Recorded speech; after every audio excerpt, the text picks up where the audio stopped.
I am so passionate about advocating for the fact that we have so much power and agency than what the dominant narrative of illness is in the world. And through neuroplasticity, through somatic experiencing, through developing our intuition, it's so possible to heal.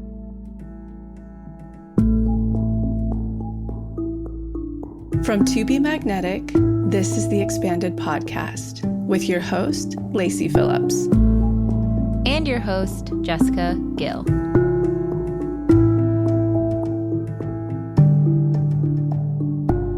As the leading destination for neural manifestation, we dispel the woo-woo in order to help you create real, tangible results based on neuroplasticity, psychology, epigenetics, and energetics. Our goal is to normalize the practice of manifestation and empower you to get into the driver's seat of your life in order to manifest the experiences, relationships, and things that most align with your authenticity. Part of our manifestation process entails expanding past your limiting subconscious beliefs. Therefore, by tuning into this podcast with interviews from experts, thought leaders, spiritual teachers, scientists, and those with neural manifestation success stories, you're starting the process of expanding your subconscious in order to see to believe that anything you desire is possible. And by pressing play, the process begins.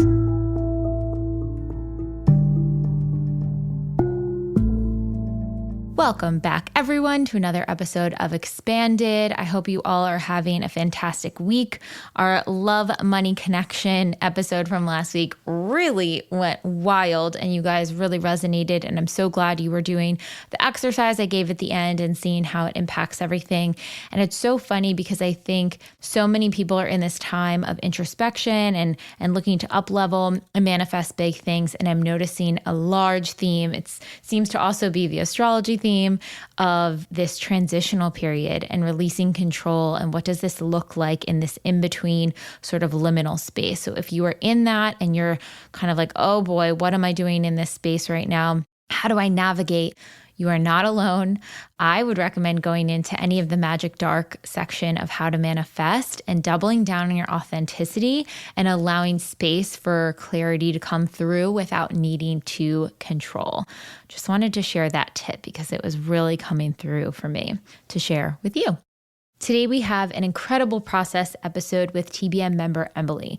She has manifested some wild things, including launching her business, being able to have really successful launches, speaking her needs, being able to put herself out there, allow herself to be seen. She manifested having another level of deeper connection and success in her relationship that was hitting sort of a rock bottom and very rocky times. And through this work, her and her partner are doing the TBM work and have manifested such a beautiful relationship on the other side. And one of the other things that Emily has really manifested that's very, very profound is she suffered a traumatic brain injury in a car accident years ago, and that left her with a lot of chronic pain. And through the TBM work, through outside healing modalities, through work with her doctors, she's been able to completely alleviate that chronic pain. And I want to make the disclaimer here that I know people who are suffering from chronic illnesses, from any illness in general, that process is extremely challenging. And one aspect I want to make super, super, super clear is, again, we always say at TBM, you don't attract abuse, you don't attract neglect, you're not manifesting that from your self-worth, anything like that at all. There are just things that are out of our control in this world. And the universe is always trying to deliver us to our highest good. It's never trying to punish us. So I don't want anyone to think, oh, I manifested this chronic illness or I manifested this awful health issue. You are not broken. You are not unworthy. Your self-worth isn't low. That isn't why this health issue came upon you. So I really just want you to hear that and know that there are just things that are outside of our control. When it comes to manifestation, It is about reconnecting with their authenticity. So it's almost the both and of the world. It's okay, this health thing did happen. And how can I look at it through a lens that can maybe help and empower me navigate it with the most ease and authenticity? And that's really what Emily is sharing and talking about when she talks about manifesting a successful recovery from a lot of these health things, is that she took a look with a doctor, with her experts, with any other healing modality she was using to also look at the emotional layer. How do you process from an emotional standpoint the grief, acceptance, pain that is coming up when you are facing a lot of these health issues? And how can you use some of the TBM work to be an addition and accoutrement to helping solve some of those other health issues? So I just invite you guys to have an open mind and maybe think about healing in a way that perhaps you haven't before. But this is not a blame game. And we always suggest going to your healthcare professional for advice and treatment and remedy of how to navigate. And you can always turn to the TBM work from an emotional standpoint and as an additional tool to all of this work. She has some really profound insights and delivers and says it in a very, I think, empathetic way. And I think you guys are going to be pretty blown away at some of the insights that she has to share. So if you are healing from anything emotionally, physically, mind, body, soul, this episode is for you. If you want to learn the power of transformation and be inspired, if you are someone who is very hard on yourself and doesn't give yourself a lot of compassion, here is your expander of how you can start to speak to yourself to really reframe that and change that, and then start seeing the beautiful things show up in your life. I hope you guys enjoy.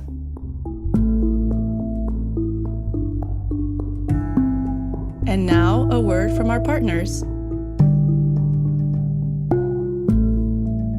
So as you guys know, we had a huge up level this year and we're able to build out an even more effective, integrated behind the scenes and for our customers platform where we can host all of our memberships and community groups.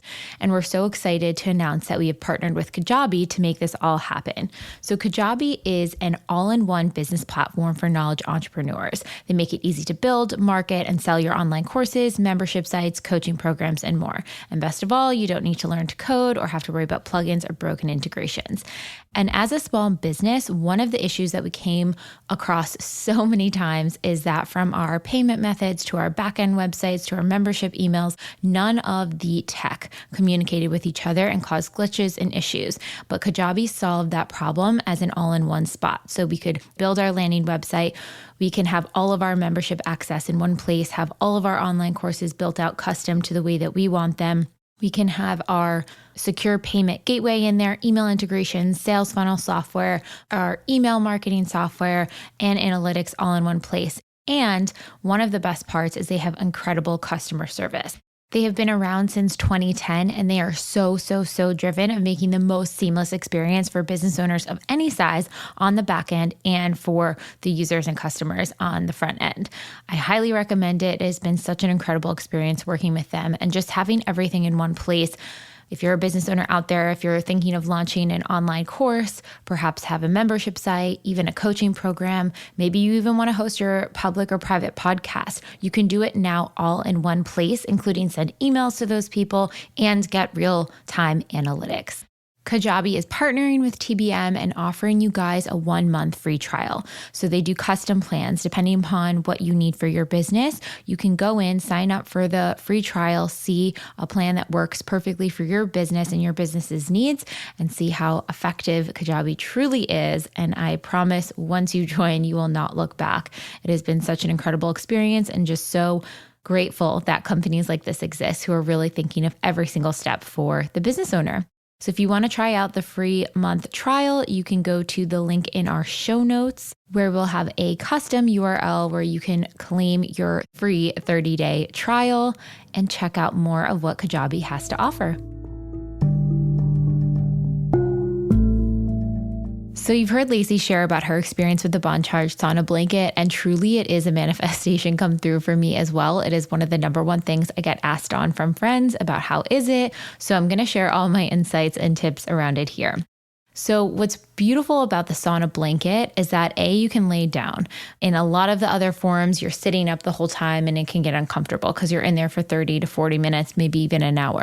Now you can rest the sauna blanket out on your bed or on the floor, whatever's comfortable, put a pillow behind your head with a towel, and you're good to go. And it's so grounding and relaxing. My primary driver for getting in the sauna blanket is to sweat. But sometimes even when I'm needing grounding or in between podcast recordings, I will jump in the sauna blanket and have it on a low temperature just to kind of ground my body, to warm up if I'm cold or if I have muscle aches or tension. It really, really helps with that as well. The thing that I love about the Bond Charge blanket specifically that other blankets on the market don't have is that it is the lowest in EMF. You're getting the strongest high quality infrared lights in the blanket and all non-toxic materials that after you deeply sweat in the sauna, it's super easy. You just take a cloth, non-toxic spray, and just spray down the inside. It's so easy to take care of. And the thing that really sells me on the Bond Charge blanket over any other blanket I've used on the market is that you can go in with no clothes on. A lot of other blankets get so hot that you need a lot of layers to protect you from some of the infrared layers that are going on in there. The Bond Charge blanket is so well insulated that you can go in completely in the buff, sweat it out. You don't have to dry out your clothes. You don't have to wring out your socks. You can just come out, wipe down the blanket, take a nice cold shower, rinse off, and be so incredibly rejuvenated. It has been a game changer, like I said, in my mental health, physical health, detoxification. I don't know what I'd do without it. Daniel is constantly stealing it from me, especially as he recovers from certain muscle pulls or tears as he does some heavy lifting stuff. And it's been so helpful for that as well. I can't say enough good things about it. If you're looking for a sauna blanket, if you don't have space for a big infrared sauna, or if you want a infrared way to detox in your home where you can lay down and be most comfortable, I highly recommend. And you can get 15% off with code MAGNETIC, all caps, that's MAGNETIC, for 15% off. You can go to bondcharge.com/pages/magnetic and see all the wonderful products that Bond Charge also has to offer. All right, on to the episode.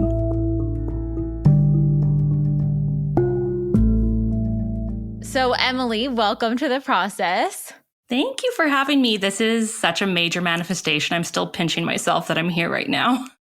And I wanted you to share because we actually had someone else write in about this, how when you initially were starting to manifest and things are coming through, you're like, oh, I thought I had to sort of be at this level to be on the process, and what you really did to kind of soothe that part of you to know that you're so worthy and deserving of sharing your story, regardless of what it looks like on sort of the material plane, even though you materially manifested tons. Yeah, I mean, I come from a long background of very high achieving perfectionist tendencies. And when I first discovered the podcast in 2020, I was like, oh my gosh, this is so cool. I was listening to every single episode, going back in time, listening to everything. Intuitively, I just had this deep knowing, like, I'm going to be on a process episode. Like, I have it written for my journals from the beginning. And I didn't know how or when or why. But then just time kept passing and I would manifest big things. I'd be like, okay, it's not enough yet to submit. And then I was also like, well, I'm a projector, so I have to wait for the invitation to even put myself out there. So I was very confused in navigating all of that. But then finally, when all these massive things were coming through at the end of 2022, I was like, okay, I definitely feel like I have a lot to share and I've manifested a lot. I started writing everything down. At that point, all of my friends who also follow this process were like, Emily, you have to go on. And then I was messaging with you on Instagram and you were like, you need to submit your story. I was like, okay, there's my invitation. And I submitted it. And so I went way overboard. I wrote 9 pages in a Google Doc before sending it, which is it actually was so fun for me because I really got to the point where I realized regardless of whether I get selected or not, this process of looking back and realizing how much I have manifested and how much I've grown as a person has been so worth the process. So after I'd sent it off and told you, it was dead crickets, like silent for like a few weeks. And I was like, okay, this is a test. And then an episode came out with someone who had like made 7 figures in her business. I was like, they're never going to want me. Like, I haven't made that much. And then I just really got clear. I did my unblocked DI, journaled, really connected to like what being on the episode meant for me. And as opposed to it being, I need to prove that I'm worthy, I really realized, no, I want to share and really expand others and everything that's possible and keep growing my impact I'm having on this world. So as soon as I journaled that out, an hour later, you invited me for a Zoom call. And I was like, okay, this is it. Oh my gosh. I mean, the power of the work. It's kind of wild. I really have to start noting after I get out of a DI, the things that happen almost instantaneously. It's kind of wild when you can soothe those inner child parts and allow voice to them and really reprocess in that way. It's almost like an instantaneous shift, even in little things. It's so nuts. Totally. Okay, so what is your sun, moon, and rising? Yeah, so I am a double Cancer. My sun and rising are in Cancer, and my moon is in Taurus. Okay, so how does that present for you? I grew up, I was always very highly emotional, very moody. I would have temper tantrums. I just had no way of expressing my emotions or processing them in a boundaried way. And I felt really judged for that and how deeply I felt emotions, which now I can be like, oh, that was clearly my Cancer side coming through. And I always loved horoscopes. Like my mother introduced them to me and my sisters early on, but I just really loved it and everything resonated with me. So when other people were like, I don't really get horoscopes, they don't really click, I'm like, it really does for me. And also with the moon in Taurus, I think it's really been helpful for me to recognize that my desire for abundance, it's not bad. There's nothing wrong with it. Like I can desire these really beautiful things and indulgent experiences, and there's nothing to be ashamed of for that. And what was your childhood upbringing and background, and how did that inform who you are today? Yeah, so my mother is Korean and my father is white of like British and Scottish descent. I grew up in Canada, in Calgary, Alberta, Treaty 7 territory, and I'm the youngest of 3 girls. And I would say we were definitely upper middle class. I went to a French Catholic elementary school. I did French immersion my whole life. And so had a really beautiful childhood. I think what really shaped my subconscious was the fact that we grew up in a very competitive environment, a lot of music festivals and competitions, ballet class. It was just like nonstop. I didn't have much time for myself. It was that hustle culture. And another thing that really shaped it beyond this perfectionist and this need to achieve, like if I would get 98%, it would be, where's the 2%? And then my dad's parents paid all the grandkids for our report cards based on our marks. So I didn't even realize that was weird or different until I kind of grew up and I was like, oh, I guess others didn't have such a strong need to achieve as I did. Like it was like this very explicit motivation. And another part was that my mother was really sick and she had polycystic kidney disease, like my uncle, my cousin, and like I have.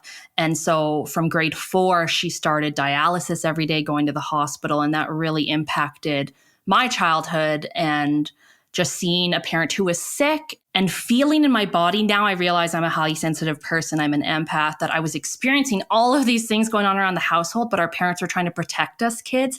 But I would be like dreaming of an ambulance or all these fearful things. And my parents just wouldn't tell us like this was actually happening in real life.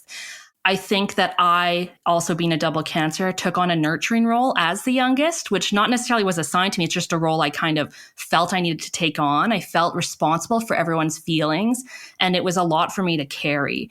And so now my journey has been a lot about looking at my own health and seeing how that blueprint was formed from a young age based on what I was witnessing in my own family. I think that's actually really common for younger siblings and the youngest sibling in particular to take on sort of that peacekeeping role. I'm sure there's psychology like backing it up and studies on it, but it is really interesting because I noticed that even with my sister and my family, that she really was like, can everyone get along? Like, let me, we're all best friends. Like, I'll make sure if these people are fighting, I'll tie between them. And the emotional and almost spiritual weight that has on a kid who's just like, the innocence is so pure, especially at those younger ages. You think of the impact of that long term. How have you been able to sort of start to unpack some of that and what your authentic self was really wanting in those situations. Yeah, I mean, it's really interesting because I'm not sure if you asked my family members if they would have felt the same, like because I was so moody and erratic, but I am the youngest cousin on each side of the family. And I definitely see that role of me having to bring people together. And so it's interesting because I became a band and choir teacher and was performing professionally around the world on the oboe. And then I was loving my job. I was teaching at a very elite private school.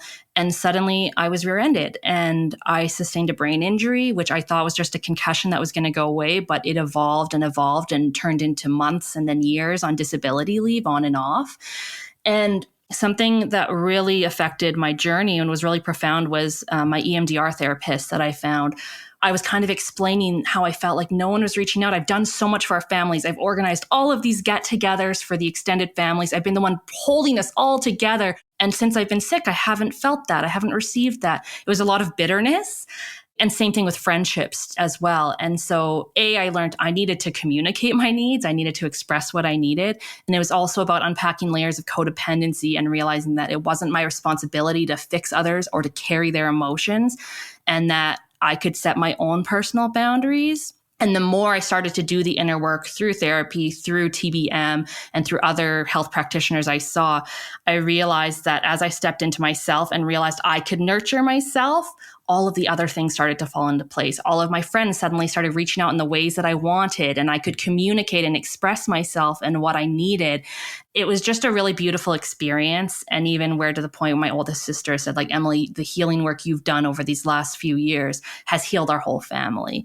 And it's been really beautiful because for so long, my oldest sisters definitely got more of the tiger mom energy, like the being forced to do homework, the needing to practice piano and such. But I was always trying to do my best to get my parents' attention, because I always felt like I could never do or be enough to get their approval. But now talking through it with them, doing the inner child workshop and having really open conversations, and as adults, they were like, Emily, you were always a go-getter. We never had to worry about you. You were bringing up the rear, whereas so interesting, me as a young kid, I was processing, I'm not enough. I don't belong. I'm not good enough.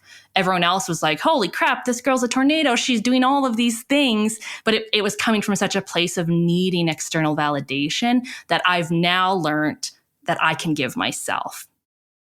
So, okay, talk about how, and even specifically maybe in a DI, how you give yourself that validation, how you allow yourself to see yourself, to validate yourself. Because I think people, especially doing the TBM work, kind of struggle well, what does that even look like? How do I do that in a DI? What am I saying? Paint the picture for everyone, how to actually show up and nurture yourself in those moments when you're like, everything feels frantic or crazy or whatever. How do you actually go in and do that healing for yourself? One of the first experiences I remember being super profound was doing a meditation, a loving kindness meditation, which I cannot more highly recommend.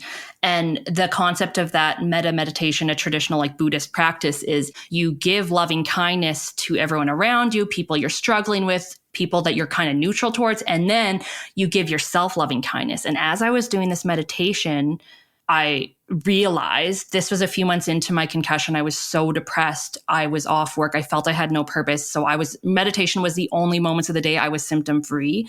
And I remember such this feeling in my body of, oh my gosh, you have never offered yourself compassion in your whole life. And it brought me to tears.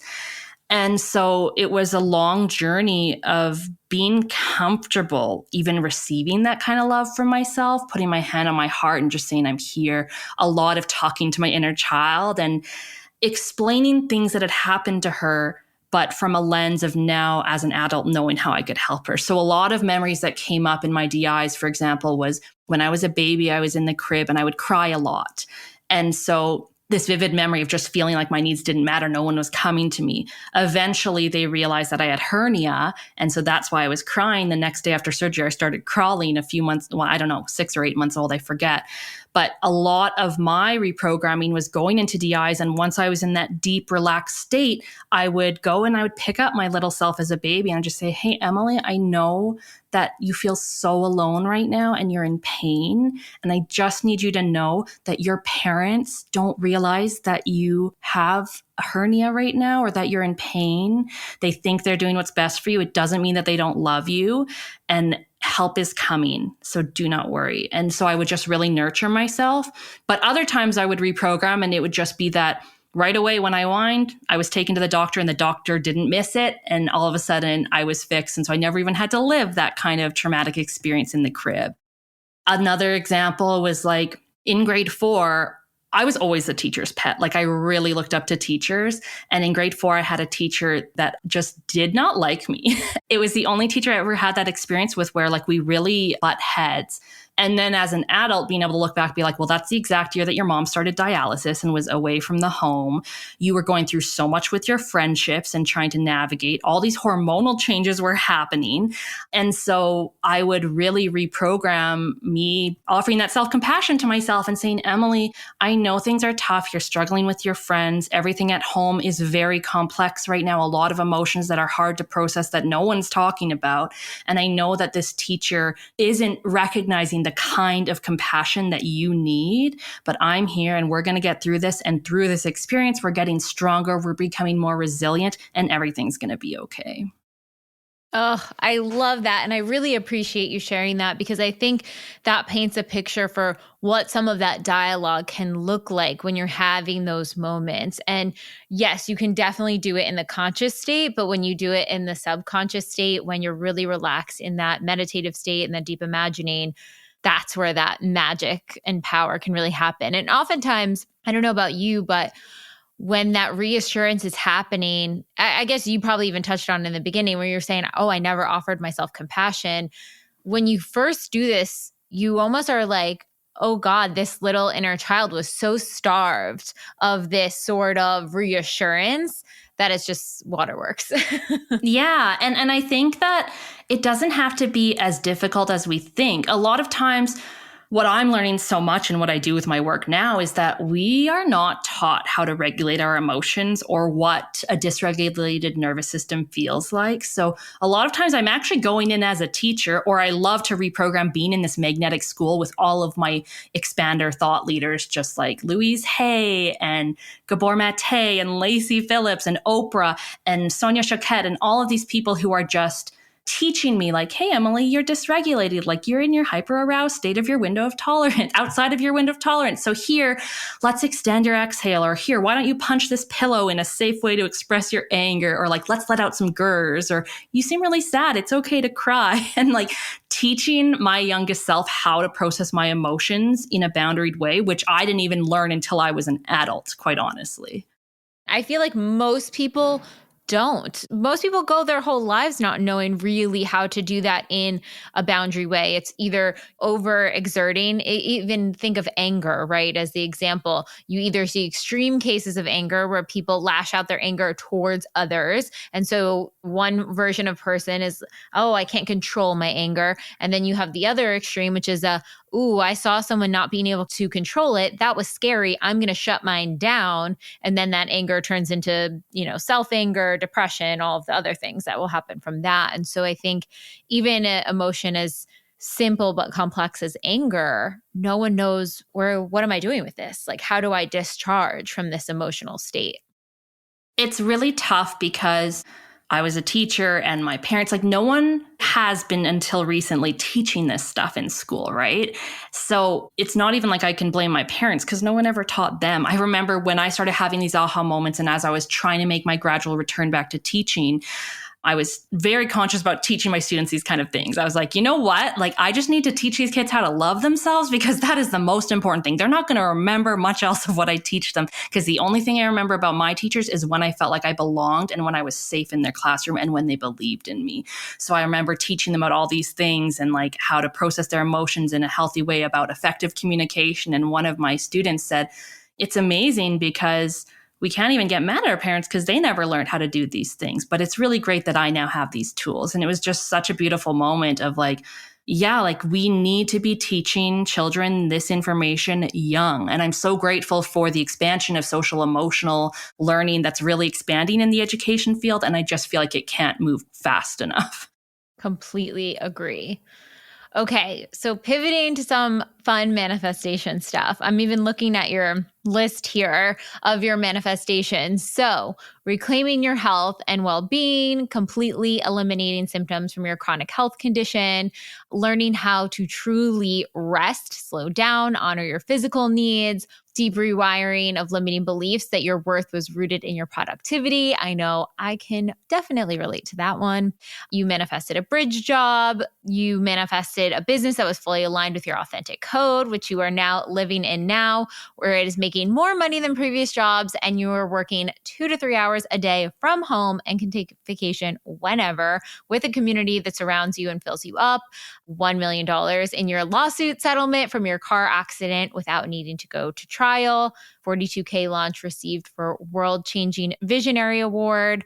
Incredible partnership with your husband, who also does the TBM work, by the way. Deep connection with your intuition, great relationship with in-laws, and then a ton of minor things like minor but also major, which I like that you noted there: biomat, laptop, free TV, podcasts, wellness retreats. I mean, the list goes on and on. So what brought you to TBM, and how has this work supported you on some of your biggest life changes? Specifically, one I want to start into was your health journey as well. Yeah, I mean, the story of how I found TBM is so cool and divine. You know, when conventional medicine was not healing me from my concussion, I was like, what is going on? So I started turning, as I think a lot of chronically ill people do, to more like intuition and oracle cards and crystals. So I remember going to a crystal store. My husband's a geologist. And so, you know, I like the metaphysical side of crystals and he likes the mineral properties. So it's a really great hobby for us. And I remember walking around and picking up this crystal and then checking out. And the woman there was like, this crystal has a message that it would like me to share with you. Like, are you open to receiving it? And I was like, yeah. And so she said, this crystal wants you to do inner child work with it. And I was like, okay. I had never heard of inner child work before, ever. I was like, and then later I found out this woman was a shaman. So I was like, okay, this is very cool. Wow. So I went home. And back at the time, I had binocular dysfunction and occipital neuralgia. A lot of damage had been done to my optic nerves in the car accident. So I really was not able to manage screen time or reading. So basically, podcasts and audiobooks were my life. So I quickly searched Inner Child in Apple Podcasts. And the first thing that popped up was an expanded episode with Dr. Nicole LaPera. And so I listened to it. I was like, okay, this is really cool. But what also is this whole new language and terminology of the expanded podcast? And so I dove deep, and luckily I was like, well, no, I don't know if it's luckily, but I do view it as a gift now. I had so much free time being on medical leave that I was able to go back and listen to every single episode and just study the work, figure out the terminology. I became obsessed. And it really helped me view manifestation in a new way, because before then I'd been a lot of the new age manifestation, and I'd been like, think positive, no negative thoughts. And I really believed I created my reality, and that had worked for me to get every single job I'd ever wanted. I won every single raffle, Michael Bublé tickets. Like, I was on fire with manifestation, made a vision board every year. And then when my concussion happened, I was like, why on earth would I manifest this? So it made me really question New Age manifestation and everything I thought I knew. And I was also learning about anti-oppression and being like, this doesn't account for intergenerational trauma. It doesn't account for privilege. I was just spinning. And so the expanded podcast at the time was really evolving as well, with its like making it more accessible for different communities. So I basically was listening for a year. It was 2019 that I discovered the podcast. So actually it was 2020 that my husband walked into the bedroom as I was listening to Heather's, now the TBM coach, expand or process episode. And he says, what are you listening to? And then he went and signed us up, like no questions asked. Meanwhile, I was like, I can't invest in myself, even though the cost is so minimal. It went along with the self-compassion piece and choosing myself. I would have never signed myself up for something. So the fact that he signed us up, and then COVID hit and we just started doing the work together, which was beautiful. And having that accountability was so special and is so special. And yeah, that's how I started and discovered TBM. And honestly, it felt like slow progress during the time. But now I can see patience is so required with healing. I know healing is kind of a controversial topic when you talk about manifestation. And I didn't think it was possible. Lacey says she'd never figured out how to manifest health and all these things. But I really started to just do all the work, develop my self-worth, really realize that slowing down was okay. Having been so highly productive and busy my whole life, I never slowed down. And that's exactly what my body and mind and spirit were begging me to do. And I truly believe, had it not been for my brain injury, I would have never actually slowed down. It forced me to because of the pain, which now looking back, it was the gift of such a traumatic experience. I thought, okay, well, concussions, post-concussion syndrome, even though so many people are suffering, it's supposedly something you can recover from. So I was like, this isn't that special. At this point, I manifested my health. I started my business. I was thriving. My symptoms went away. But I also had this kidney disease, which I'd known I'd had since I was a teenager. And so I've been doing the work. I've been visualizing every night the cysts in my kidneys disappearing, just like every night I would visualize this healing purple light going around my neck and my eyes and just healing everything, my brain fog, my dizziness, my migraines. And the trick is I had to fully believe it in my body. So when I was in that deep theta brainwave, I would just try to embody that whole sensation of being fully healed. My affirmation at the time was, and still is, I radiate health and vitality. And lo and behold, my degenerative hereditary condition, which is not supposed to improve. Last week, I went to see my nephrologist at the hospital and my numbers have improved. Not supposed to happen. And she even told me, don't underestimate the power of meditation and mindfulness. And you might never need dialysis and a kidney transplant like your family members. And I just got in my car and sobbed because even though I wasn't sure I consciously believed I could heal, somewhere deep inside of me, I had this belief like it's possible because I know where these wounds are coming from. I'd done so much ancestral healing. There has to be a correlation between fear from the kidneys and the fact that it's ancestral. It's been passed on through this lineage of this Korean ancestry, struggling with Japanese invasion, the Korean War, all of these things.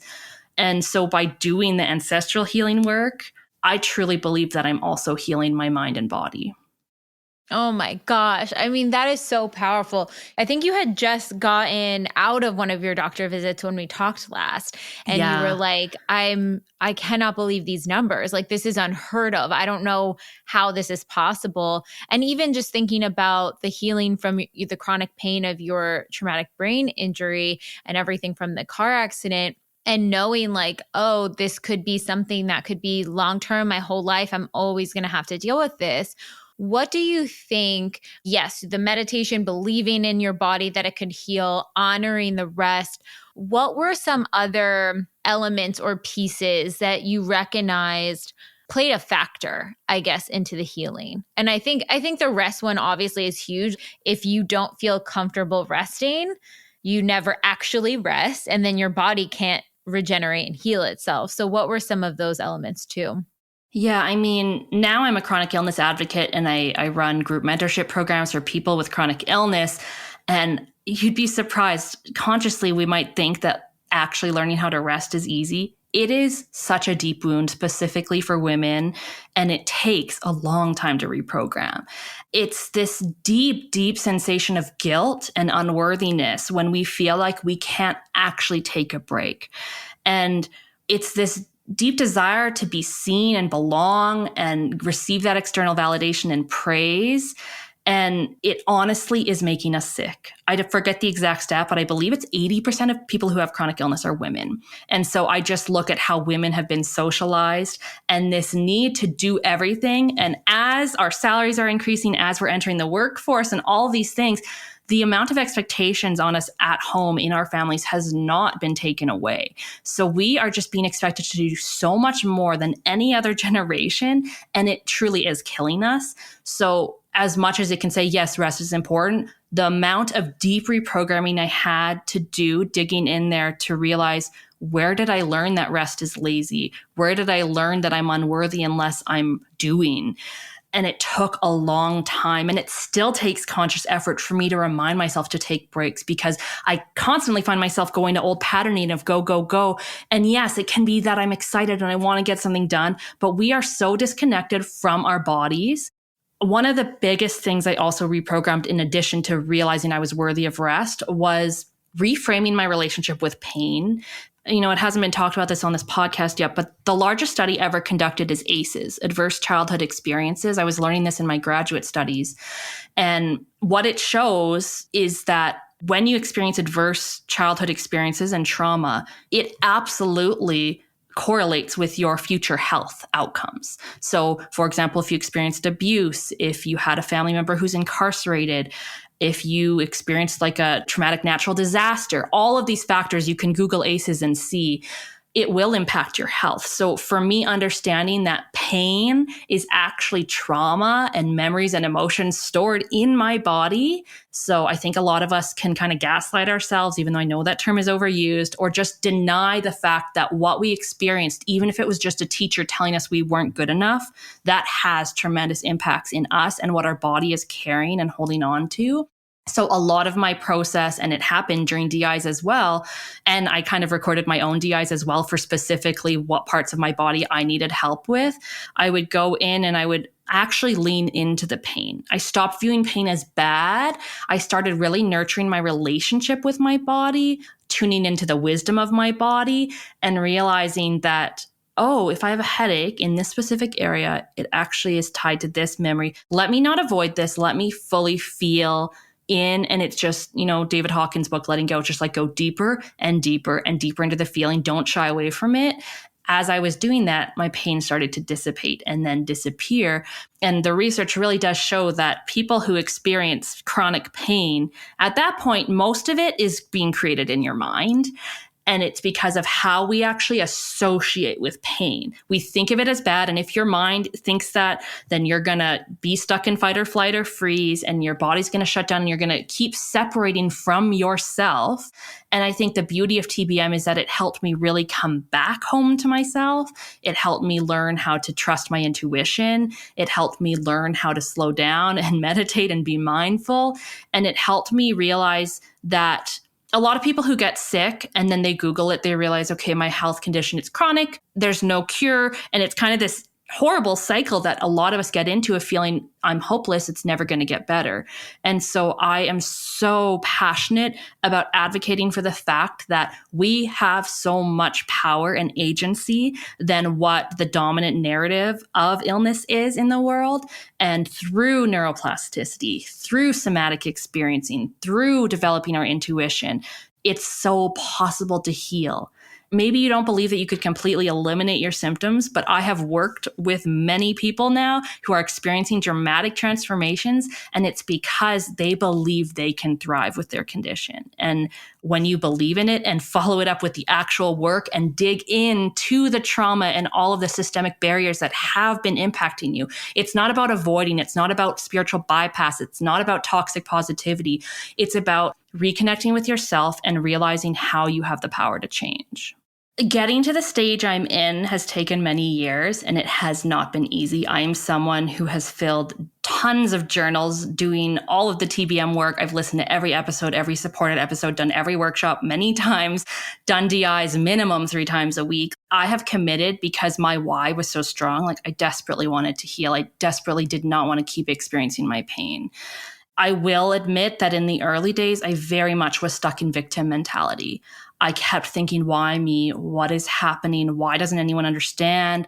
And it was just fueling this continued path into depression and anger and frustration and bitterness. And honestly, slowly, I started being guided in different ways towards different things, such as TBM, such as finding this practitioner and this treatment and this doctor.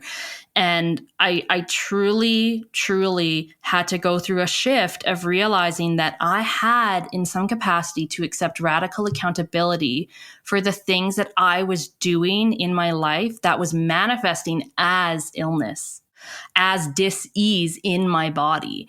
It doesn't mean that there's anything wrong with you. It doesn't mean that you are bad Pain doesn't mean you're a failure. I want to hold so much space for anyone who's experiencing pain or suffering or mental illness, any type of invisible disability. I want you to know it's truly not your fault, but there is a point where if you do desire to get to the stage that I'm in, if you want to thrive, if you want to get to the other side, and if you want to move through the grief, the denial, the anger, to the gradual improvements until you reach a state of acceptance and then thriving, it's a journey. Healing is not linear. There will be ups and downs. Sometimes you'll make a step forward and feel like you take 2 steps back.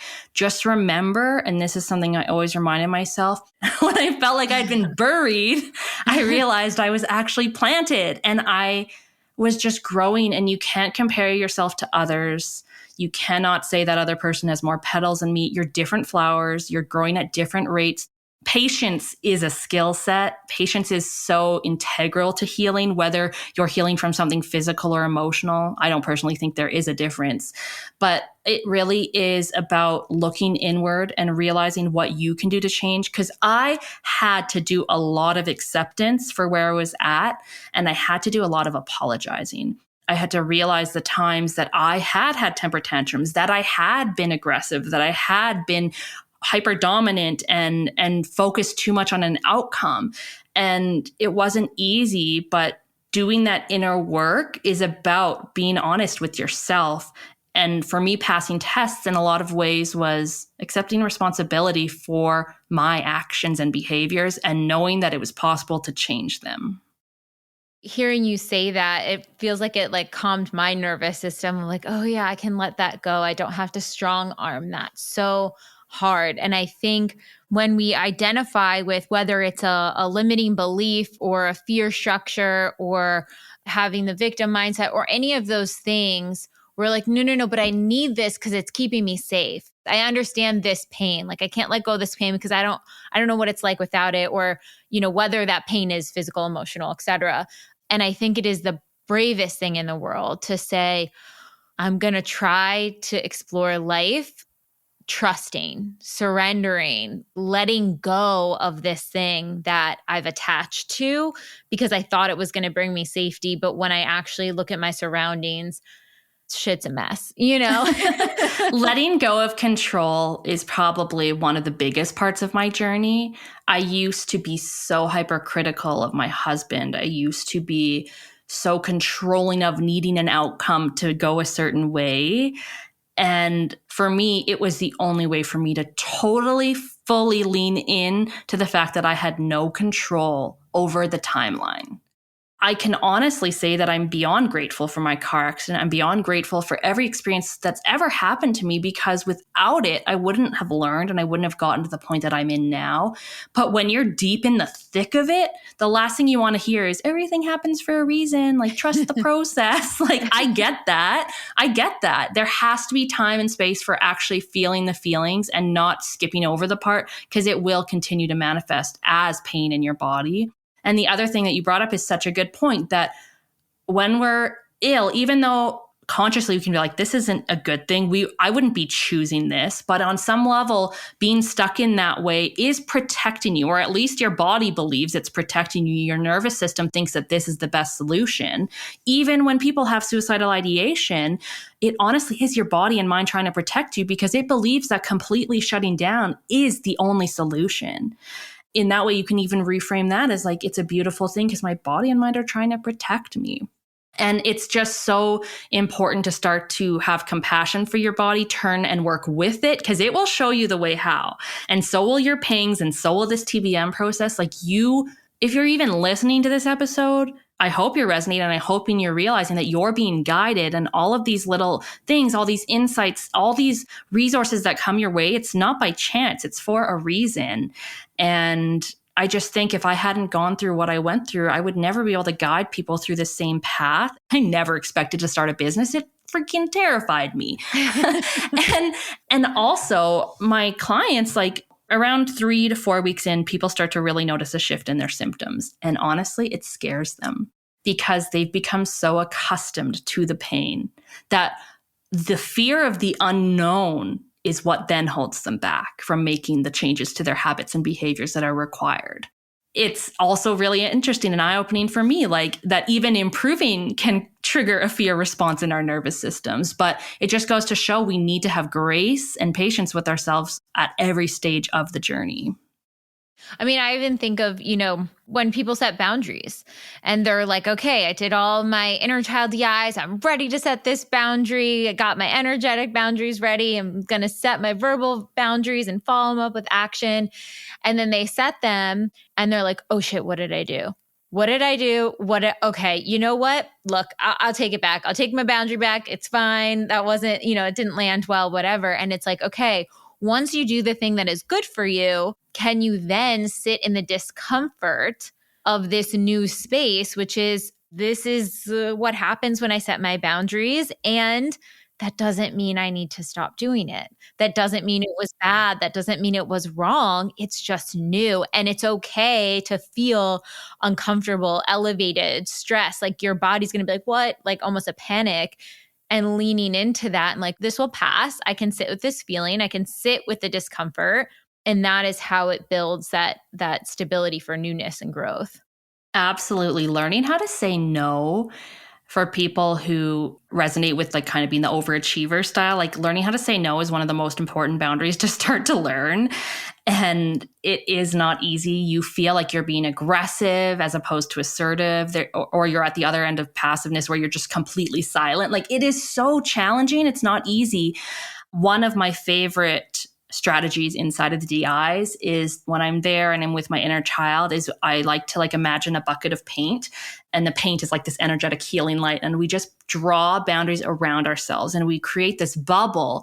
And each time it's like, okay, this line is about this specific boundary of not allowing, for example, negative comments to come into my DM. This boundary is about us not having to take on the energy and pain and emotions of those around us. And we just continue painting these boundaries together until we're fully covered in this healing light. And I love doing that in my DIs because it just reminds me and my inner child, we're safe to do this and we're protected.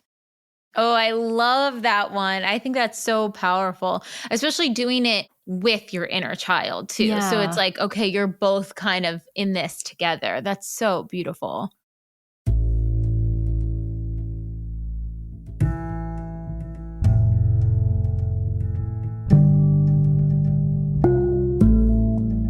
So I'm quickly interrupting this episode to invite you, if you're ready to start your manifestation journey, or if anything you've heard in our manifestation episodes has piqued your interest to begin. We have a la carte workshops in everything from the basics bundle, which is what we recommend to everyone who starts. It's the formula that actually teaches you how to manifest, unblocked inner child, and unblocked shadow. We also have a la carte workshops on love and money. But the real gem is the Pathway membership because it encompasses every single workshop we have. It's a year-long membership with full access to the few a la carte offerings we have and exclusive workshops not available anywhere else, such as the daily practice, which is what everybody in the Pathway uses, hopefully at least 3 times a week to daily, in order to truly create the new neural pathways that one needs in order to manifest, and houses the library of our deep imaginings, which is our unique hypnosis process that allows you to get into your subconscious and overwrite those old neural pathways, creating the new ones. You can use our special code, EXPANDED, all caps, EXPANDED, to receive $20 off your first a la carte workshop purchase or $20 off your first month of the Pathway. Again, that's all caps, EXPANDED, EXPANDED. Okay, now back to the episode.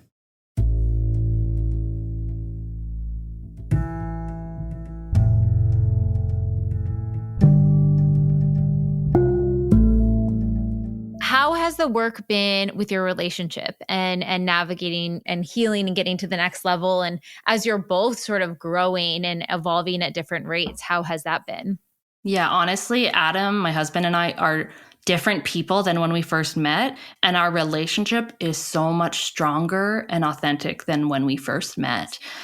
At the beginning of our relationship, before I was even ill, I was very controlling. I was very critical. If you talk about John Gottman's like the Four Horsemen, and well, it's criticism and it's contempt. I always felt like my way was the best way. And then he was the other of the two horsemen, which was defensiveness and stonewalling, just shutting down. We were enabling each other in our dynamics. And while we did have a beautiful relationship, as soon as my husband got laid off and then as soon as I got sick, it was a full breakdown. I'm grateful it happened really early on in our marriage, because even though it was some of the darkest days, and I can remember times sitting on the floor where we really did contemplate divorce because we just were fighting all of the time. We didn't understand each other, but through a lot of work, through therapy, through each of us doing our own work and stopping to take like responsibility for each other, the shift that's happened in our relationship is so beautiful. And in the beginning, we really had to figure out our boundaries around TBM, because it would be like, okay, well, you go do a DI on that then. And it was like someone's triggered. And like, but it was also like when we were feeling heated and outside of our window of tolerance, taking a 20-minute break is the best thing ever. And oftentimes I will choose to do EDI, and then we'll come back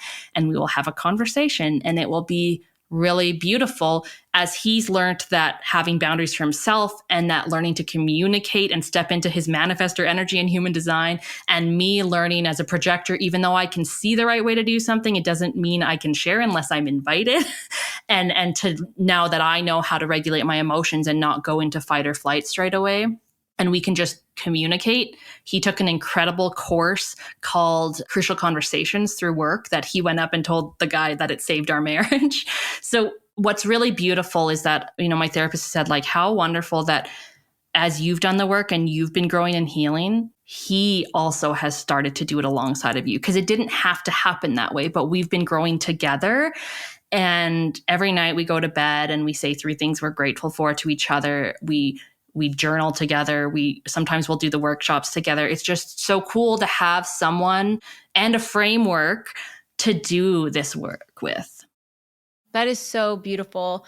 My therapist shared this with me the other day, but so many times people say the biggest issue in relationships or romantic relationships is communication, but actually it's unresolved trauma. Because it's not just the way in which you are communicating it, it's what triggers are going off and what you're actually perceiving through the lens of your trauma about what's happening.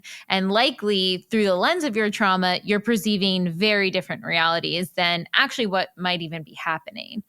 Absolutely. I'm just like, I'm in awe of my husband and how much he's grown and who he is today and who I am today. Like, he was like, Brene Brown says this, and he'll be like, so next time I'd like you to say, the story I'm telling myself is, I'm like, who are you? Like, how did we get here? It really is amazing. And it's so true. We now realize that when we feel an impulse to have a conflict, like, they're not fights, they're just crucial conversations. We both make sure we're feeling safe before we engage in the discussion.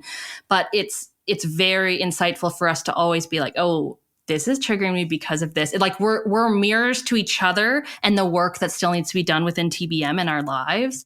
And also there are times where we can just, we honestly, I think it's really cute. We speak to each other's inner child. Hey, like, what does your inner child need to hear? And like, we'll talk to them. It's honestly, I'm beyond grateful for his support and for our partnership, because we really are a team. And I can say that so fully, knowing how bad it was, to give hope and expansion to anyone who's like, this relationship is not going to work. Like, we definitely felt that way. And just like my own journey with my health, it wasn't always pretty. There was a lot of twists and turns that I would have rather avoided. But sometimes the messiest paths are the ones that are the most beautiful at the end. I think that's so expansive for anyone out there. A lot of people are trying to manifest their partner, but then we also have a lot of people who are in relationships. And it's like, once you're in the relationship, I mean, there is so much that can be discovered and you can learn and grow. And there's just so many layers to it. And I think giving voice that you can have those rock bottoms in your partnership. It doesn't mean your partnership is a test. It means that you are almost in a weird way being tested to see how you can evolve and solve that problem together. How can we say, okay, this doesn't feel good, the way that we're navigating this anymore, and what are some tools we can look to start to integrate better and be in the same alignment. Yeah. And honestly, that's also where I'm like, I'm so grateful I got sick because I had taken on everything. Not even like it was asked of me, just I think a lot of women feel the pressure to do everything. You cook, you clean. I was handling the finances, all these things. And so when I got sick, it was like a breakdown because I realized I do everything. I plan our social engagements, I get the presents. Like it was not okay.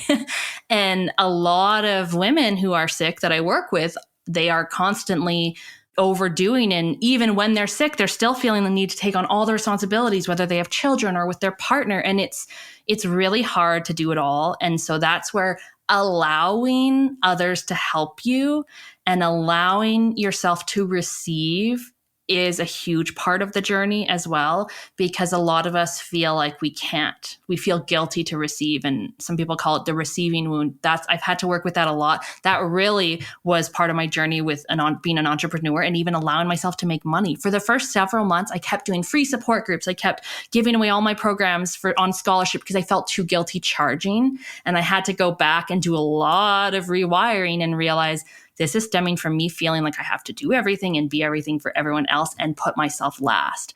I deserve to be compensated for my services. And in fact, when people pay for something, there's an energetic exchange where they also believe in themselves and they're like co-signing their personal growth and development. So after I did that, it was just like wild. It's like all of a sudden having 5-figure months effortlessly and just people coming to me. It's just been so much about me deciding what I want and allowing it to come through. A lot of times we feel like we have to do a lot of things to make something happen. That's not true. We actually just need to get out of the way and allow us to receive most of the time. I think that's one of the most powerful things of this process is recognizing that, yes, take aligned action, follow your pings, be guided. You're not just going to sit there and things are just going to come to you unless you've laid the groundwork for them first. But understanding, like I was looking back on one of the patterning I had written down, and similar to you, like control feels safe for me. So I'm like, okay, this isn't going right. I'll control it. I'll micromanage it. I'll just do everything I can to show value, to show I'm the expert in this, or I could teach, whatever it is. And my secret sauce is to not do that. Things come through when I just put out what feels good, know the limits, and then after that limit point, say, okay, I trust it will connect in the way it's supposed to. And it's just wild. You're like, what? I can do less, but receive more? Like, this doesn't make any sense. That's true for everything. And I think it's easy with TBM to micromanage your process and try to document everything in a fixed way. And, in the beginning, sure, that's also helpful. But if that's your patterning, so much of me has just been about getting out of the way and like trying not to control things. And it's so true. That's one of my like reminders to myself is the less I do, the more I receive. And it's in my business too. I'm looking at other people and other entrepreneurs. And I understand I'm a projector, so I can do things more efficiently according to human design. But I don't work more than 2 to 3 hours a day, and I take breaks whenever I want. And I need to do that to maintain my good health. But I look at other people who just feel like the more they hustle, the more they do, it will get them what they want. But it's just so the opposite. It's about like regulate your nervous system and just allow. And I think that's an interesting point too, because, okay, so even through the lens of human design, like I'm a generator. And when I get lit up about something, it's like, that's all I can think about. Like I'm on a track to go.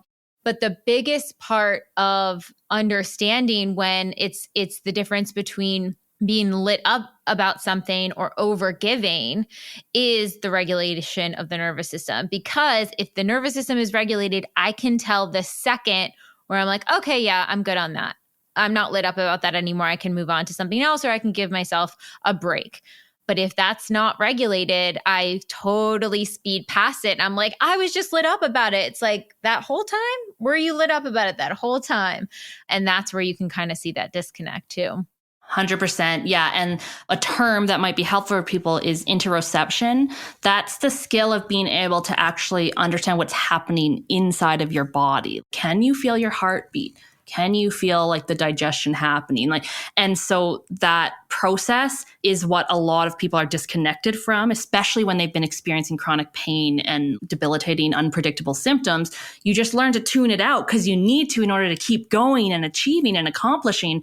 But the more you develop the skill of interoception and tuning inward, which is a scientific way, I think, of just saying intuition and pings, the more that you will be guided.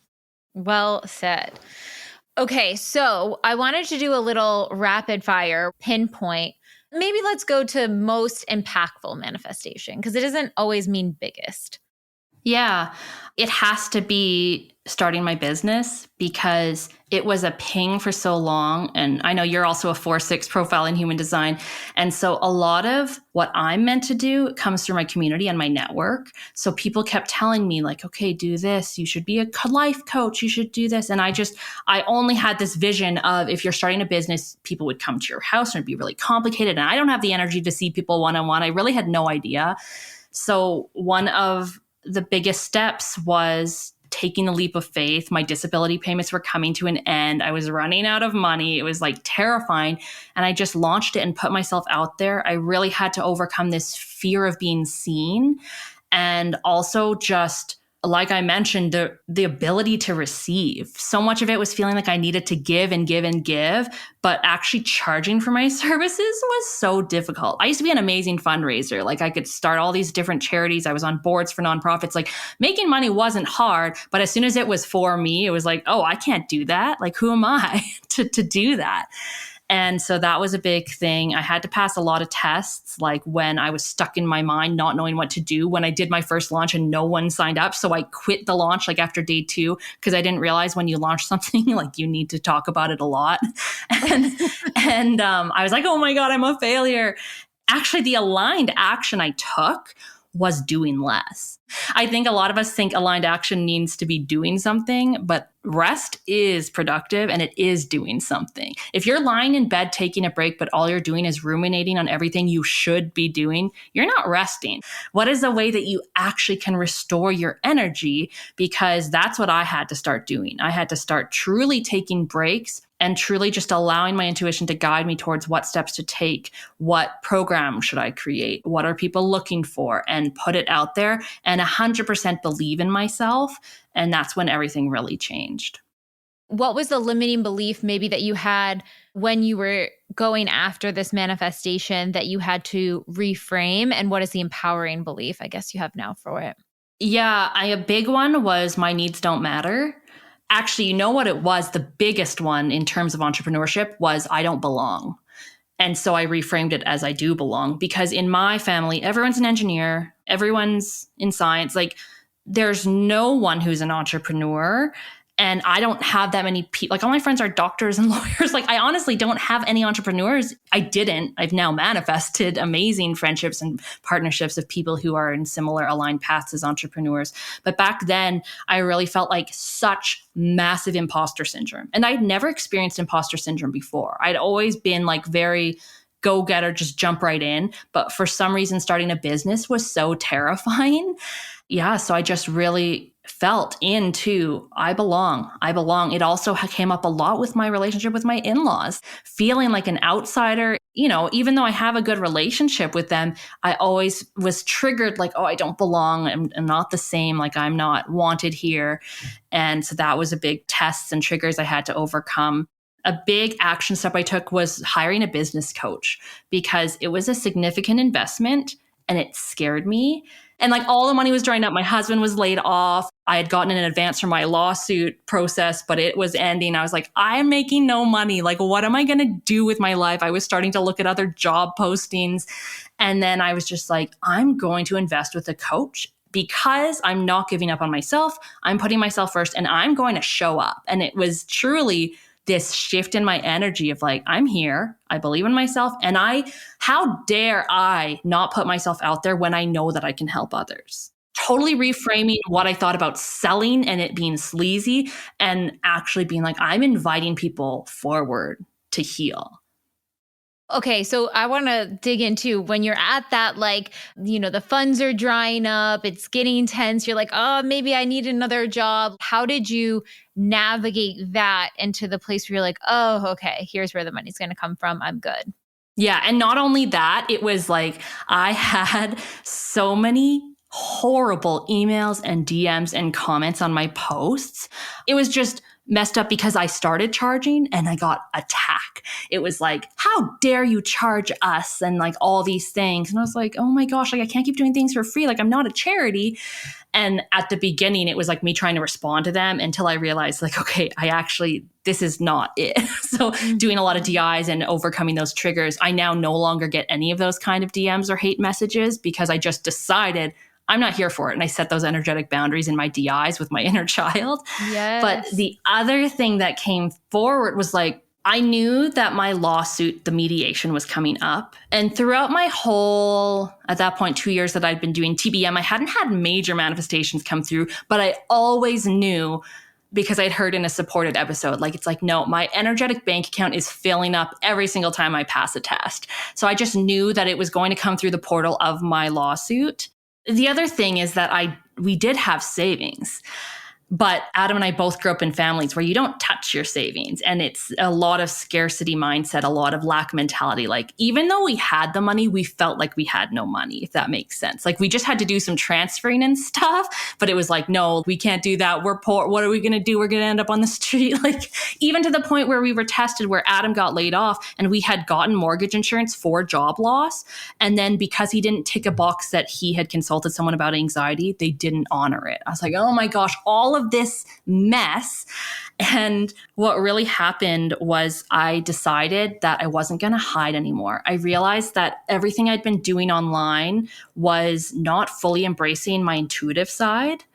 Because I felt like it was too woo-woo. And I felt like I really needed to go from the lens of, I'm a teacher. I have a graduate certificate in like social justice and resilience and advancing healthy communities. Like, that's the angle I have to go through. But then I really, this was around June of last year, I just settled into the fact that, like, Lacey always says, if you're not growing at the rate you want to, where are you hiding? And I was hiding in terms of showing up about my love of human design and crystals and oracle cards and this TBM process. And so I just started being authentic to myself. And that was a huge fear. And I just did it. And it correlated with my husband getting a job. And then all of a sudden me hiring the business coach and then just winging it and like, I'm going to launch a program. I just did it. And honestly, before I'd literally been like, can I charge $5 a month for a membership? I tried the membership. I tried selling a course for $400. It was like, I had experimented with so many things and I'm grateful I did because I was failing forward. I was just running into the fire. And if things didn't work, I'd reassess and I'd try again. So when I changed my name on Instagram to the Spoonie Mentor. And spoon theory is a pacing concept for people who are chronically ill. A lot of people use it because it helps them like know how to count their spoons, basically use your energy budget wisely throughout the day. So I launched my program and people signed up. People didn't sign up until the last day, but then I filled that program. So it was about staying strong, even though nothing was happening during the first week launch, and just staying still, grounding, doing meditations, and it all coming through. And it was amazing. And at that point I felt on fire. But then the next thing came through, which was my lawyer emailed me a week before our mediation, and she was pissed because, when you're in a lawsuit, you're told you're not supposed to post on social media or do any of these things because like it can all be used against you in your case. And I had kind of at that point been like, I don't care anymore because I feel like I've been hiding in the shadow and this stressor has been looming and I'm going to live my life. I trust that what is meant to happen will happen with this lawsuit. That was a big action step. And she was mad. And because I'd started talking at that time, I then started to really transform with my health. My health was increasing. My energy was increasing. I had no more symptoms. I stopped going to all of these appointments because my patterning had been, let me go see 50 doctors and try 100 supplements and try to like make myself heal as quickly as possible by rushing it and doing as much as I can. But by last year, I was like, no, I'm going to slow down. I'm going to stop seeing people. I'm going to trust myself. I'm going to trust my intuition. And it was just talking about it now, wow, everything was really happening and I can see all of the energetics of it. But my lawyer was so mad because I had been talking about my health improvements and how much I had improved. And she said, this is going to so affect your settlement. And so anyways, we're in the mediation room and I just stayed strong and I stayed grounded and I trusted in myself. And in the end, my lawyer and even the mediator was like shocked at the outcome. I fully know it's because I stayed strong. Like basically it happened and my lawyer was in shock and she actually said, don't tell anyone the number you got because like it's not normal. It was incredible. And then once that pressure of needing to make money in my business went away because I was protected and felt secure and my nervous system was like, okay, we are good. That's when I even started to make more money in my business with my future launches because it wasn't about me proving my worth by the number of clients that joined my programs. It was about me helping as many people as I could based on what I knew I could offer. Well, I think it's such a powerful piece too, because I think so many people when they're starting businesses, they do need it for that sense of security. They do need it for their lifestyle, their income, to feed their families, et cetera. And so there's all this pressure on the career to provide those things. But when you're mixing, your mission with your financial security status, you're getting a lot of overlap with stuff there. And you almost have to get very, very clear. Yes, you can be a smart, intentional business person, but are you making these choices, decisions, showing up from a place of, I really, really believe in what I have to share with people? Yeah. And honestly, following the TBM process was so helpful because I needed to find my expanders. Like I kept thinking, okay, what's happening? What am I missing? And expanders was huge. I was able to find the most perfect expander who was like also half Asian, Phoebe Kuhn, Kuhn. I highly recommend her. She's like so good for anyone. She talks about human design and business strategy and perfectly blends the energetics with the strategy piece and the mindset and talks about nervous system regulation. So I can't more highly recommend her. And she was someone who like didn't make any money in her businesses. She was losing it all. And then all of a sudden now she makes like multi-7 figures. So it was just like, and to the point where I even manifested a one-on-one call with her, which is usually valued $2,500. I had that a couple of weeks ago and she just sat there and she's like, you're doing amazing. To have my ultimate expander, yes, who's also an emotional projector, also a Cancer, like half Asian, look at me and look at my business plan and what I've done and like reflect back that I was doing a good job was the ultimate expansion. Just like suddenly talking with you, being invited onto this podcast, I was like, what is it that all of my expanders are now in my field? And like, I'm actually like, I belong, which was the biggest block that I had been working through.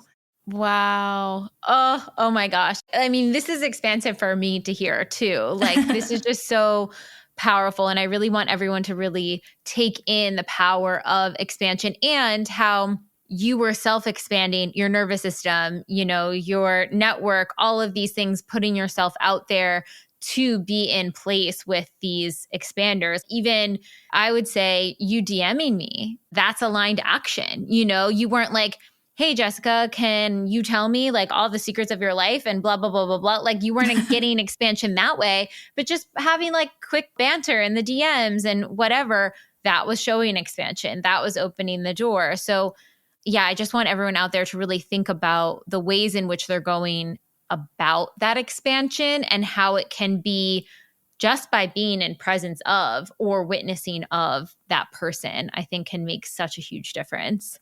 Totally. Just following a ping to go follow you. And then I started looking at your stories. I was like, this is so cool.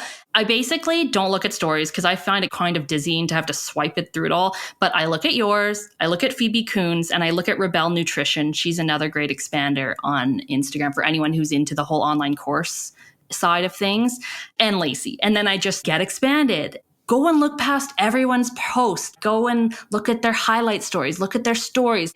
Search their name inside of podcasts and see where they've been guests. Honestly, expose yourself to as much as possible.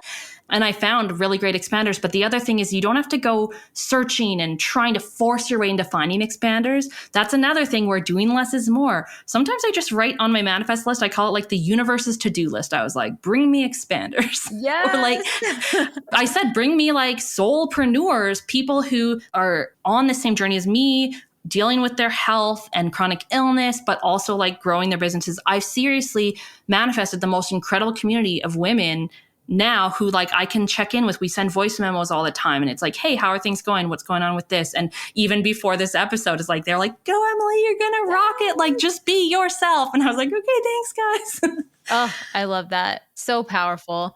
Well, okay. One last ending note here. What is a phrase or a sentence that you say to your inner child that gives you a feeling of sort of inner peace or calms your inner child down when you have those moments of elevation or fear or stress that kind of comes in that maybe someone else can start doing with their inner child? Honestly, the amount of times that I've repeated, I am safe, you wouldn't probably even believe. Just, I am safe. It's so simple, but we're safe. Everything's okay. Being in a car was so triggering in the early days. I would freak about anything. And my husband learned very on. He just had to put his hand on my leg and just say, you're safe, if I was ever triggered. So definitely saying I'm safe a lot. And also just everything is as it should be. That was one of my mantras for a long time. A lot of times we're so focused on the past or we're so fixated or anxious about what's coming in the future. And so just to get out of the driver's seat and remember, like, everything is as it should be and trusting in the divine timing of everything. You know, when I was in the thick of it, I could have never imagined that I'd be where I am today. But it just goes to show that everything was happening as it was meant to. And I so fully trust that now that anything that happens, I know is happening for a reason. Like I've been open on social media recently that my husband have been trying to conceive and we're struggling on our fertility journey. And that brings up a bunch of things of like, oh, I thought I'd been working on my health. Is this another layer of I'm not good enough and something's wrong with me? And like, it's another ultimate example of like, you can't control the process. You have to be patient, but you can also take some aligned action, but don't get overly stressed because then your nervous system won't be regulated. It's like all of these things that I already know how to work through. But just because I've been through them before doesn't make them any easier. I know the tools and resources to get by and make it through. But it doesn't mean I don't still feel the feelings. It doesn't mean my life is magical and I don't experience tests or triggers. Every single thing for me is continuing to do this work and continuing to know that just because I've worked through one limiting belief once doesn't mean it's not going to pop back up later in a different context. And there's no shame in that.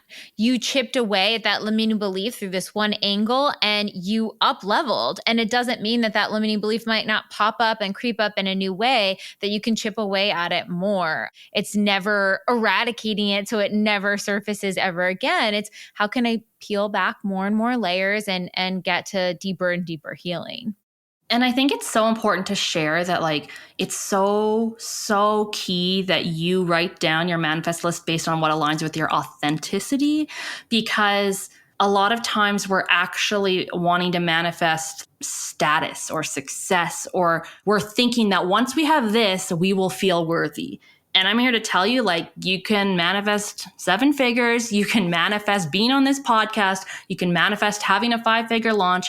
And the next thing you're going to think is what's next? Like, it's not like I've like arrived and I'm happy. I've realized, oh, it's like it never ends, this desire for more and expansion and growth. So yeah, it's kind of been like, oh, I thought that I would feel differently once I finally did these things. And then I get there, I'm like, oh, I don't really feel that different. I'm still me. Mm-hmm. So it's not like you're really looking to completely change yourself. You have it all within you already. It's just these cool manifestations are external signposts of the progress you're making. 100%. It's so funny. So my fiance is going through the manifestation challenge, and when he was completing his authentic code, I'm like, this sounds more like a manifestation list than a authentic code. And I was like, did you do the authentic selves? Yeah. He's like, yeah, but I fell asleep, but I think I got it. I was like, no, do it again. Because you need to be able to tap into your authenticity, what your soul essence was like a young child, and what that feeling of play and joy is. Remove all the work stuff for a second. They could be pillars if those are really exciting you and lighting you up at the season of your life. But what's one thing that's just for you? for your joy. It's not about monetary growth. It's not about career growth. Like, what is a pillar that you're like, if I didn't get paid for this ever, I would not stop doing it because I freaking love it. Like, what is that pillar of your authenticity? And so many people are like, yeah, I can do that when I get the other things, but it's like, you're not going to get the things unless you start making space for that version now. Oh my gosh, cannot agree more. I love Authentic Code. I think it's probably the tool I use the most inside of TBM. I even created my own business Authentic Code when I started my business to really make sure every decision I was making aligned. To watch my Authentic Code shift and evolve over the years has been interesting. One of the pillars that started was recognition. And now I realize I thought that was what made me authentic, and maybe true. Projectors love recognition. I do desire to feel seen, and I do crave that external validation, but that was actually a lot more based on ways that I felt unworthy. So now that word is impact, because to me, I do not need the recognition. Now I've learned that it actually comes naturally when you are focused on impact, but I want to impact other people. And it's not about me. It's not about me needing the recognition. If I can have a DM exchange with someone and make them feel more empowered, then that is amazing, even if they never pay me, like it's about impact. And I don't need to publicly share that with everyone and have everyone know.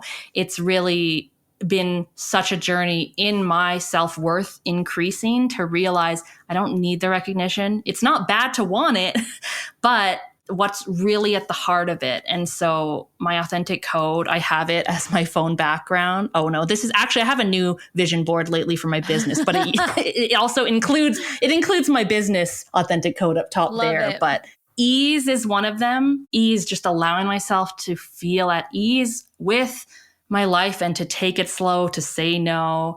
Impact and just connection. I need to feel connected to people, even if it's virtually, right? And it's just every decision that I'm having problems with, just being able to look back and be like, oh, does this connect to this? Does this connect to personal growth? Does this connect to all these other things I want? And helping it to navigate through challenges that life presents itself. I have to share because I just changed my phone background yesterday based off of a podcast I listened to, but I have my inner child as my background right now. So I started picking whatever inner child is coming up that week or whatever that's most activated, where like her energy's popping up. I try to put that age there. So every time I look at it, I'm like, no, you're talking to her. You need to let her know that she's okay. So the phone background's a powerful one, whether it's your vision board, your Authentic Code, your inner child, utilize, because think of how many times we check our phones per day and you're like subconsciously putting it in there. So I also just want to emphasize that it's really important to personalize this work and to trust yourself. Like if you enjoy making a vision board, make a vision board. I put TBM logo on my vision board and look at me, I'm on the post this episode. So like it can work for you. And even Dr. Tara on her TikTok, she was saying like the first thing you see in the morning and the last thing you see at night, that's what your subconscious will be processing through the night. So in that sense, if you put your vision board somewhere you're going to really look at before bed and tune into the feeling, it can really help you manifest. Yeah, I like that idea of also making it your own too, because I think when Lacey says, not about the vision boards, it's that people get so tied into that one particular image. And, that could be a general image of someone on the beach and you don't connect to it as much. And what's more expansive than a vision board is expanders. But if you want to make a vision board, if it adds to your practice in any way, go for it. Absolutely. Like my Pinterest board is my best vision board for manifesting things around the home and furniture. I almost get it down to a T from my vision boards on there. So, you got to do what's good for you in your process and brings you joy too. Totally. Well, thank you so much, Emily. This has been such a powerful episode, so expansive. I know the community is probably going to be connecting with you on DMs and social media and all of that fun stuff. And yeah, I just really appreciate you opening up and sharing so much about your journey. Thank you. I cannot say enough. Honestly, like I have to say thank you to you and the whole TBM team and Lacey Phillips. I wouldn't be where I am today without it. I know that 100%. I wouldn't be with my husband without the work. And all the friendships I've made, everything I've manifested, I just see every time I go into workshop, the little tweaks, even though you're not advertising them. I know how you are all so committed to continuing to improve this process for everyone to have the best impact possible. And it works for anyone who's been toe dipping, who's like, oh, nothing's coming through, like, do the work. I know it's scary. I know your nervous system feels like, oh, I don't want to change. It's scary. Like, do it. Because when you pass that step, you're never going to feel comfortable enough to get to a point where you start to want to do the work. You just have to start, and then the motivation will come. And honestly, it's been a game changer. And I totally geek out about all of this stuff. So I would love if anyone DMs me at the Spoonie Mentor. If you happen to have a chronic illness yourself and you want to join one of my programs, I'll create a little discount code or promo code for the community. So just message me, say you found me on TBM, and I'm more than happy to hook you up. Yes, love it. Well, thank you so much, Emily, and we will see you all next time. Awesome. Thank you so much for tuning into the episode, and I hope you enjoyed it as much as I did, we did. And in case you're not totally ready to join the pathway yet, I wanted to share a few of our free offerings that I'll often suggest to people as a little bit of a blueprint to get them started on their manifestation journey. The first place I like to direct people completely for free is the motivation. You can see it linked below or on our homepage as our testimony library. And it's categorized by different subjects, whether you're calling in career, money, love, wellness, and much more. When you're reading about a member's experience of what they manifested, you're actually seeing to believe and showing your subconscious that that very thing is possible for you. The second place I like to direct people is to the free clarity exercise, which is also linked below. In it, you get to try our own unique hypnosis process, learn about the science, and some journaling prompts. And the best part about this, you'll get a tiny taste of what it's like to go into your hypnotic state, bring your subconscious forward, and create new neural pathways while receiving clarity. And the third thing, if you haven't listened to it on this podcast yet, please go back to the episode titled Manifestation 101, where you'll learn the basics of neural manifestation to truly understand this process. So go ahead and check out those free resources, the motivation, the free clarity exercise, and the episode Manifestation 101, all linked below. And in an effort to make sure to have representation in this process series, go ahead and submit any process testimonials you have, especially to our LGBTQ+ community, our BIPOC, as well as the Ys, which is anyone in the community who is 45 and over. All right, we'll be back next week.